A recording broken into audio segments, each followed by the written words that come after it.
Our today's topic is shoulder dystocia. In the scenario, they will mention the head of the baby is partially delivered but not the shoulders. And this is exactly what shoulder dystocia is. It is a condition in which the head gets delivered but the rest of the body gets stuck at the level of shoulders and is unable to get delivered. And there is a turtle sign, that is the retraction of the fetal head against the perineum. What maternal complications can occur in this condition?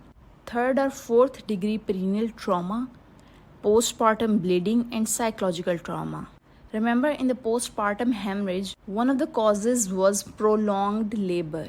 And the fetal complications that can occur in this condition are related to shoulder, that is, there is arm injury, clavicle can get fractured, our humerus can get fractured, along with the injury to the brachial plexus, and hypoxic brain injury can occur too.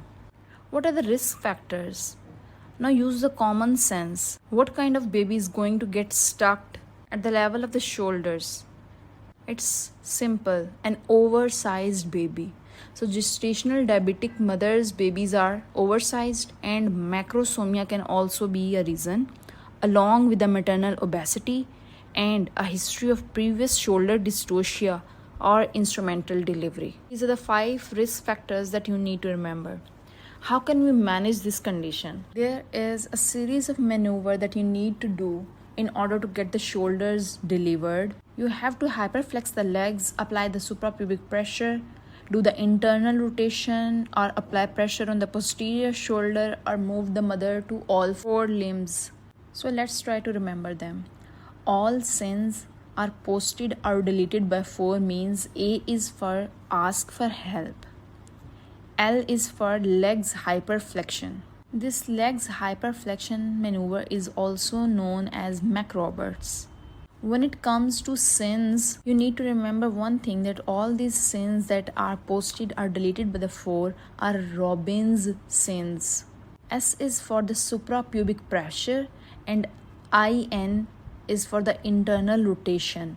Applying suprapubic pressure is called as Robin's 1, and internal rotation is known as Robin's 2. So the word sins includes Robin's 1 and Robin's 2. In between the sins, you can think of doing episiotomy. And what will happen if you will post your sins? Everything is going to get screwed.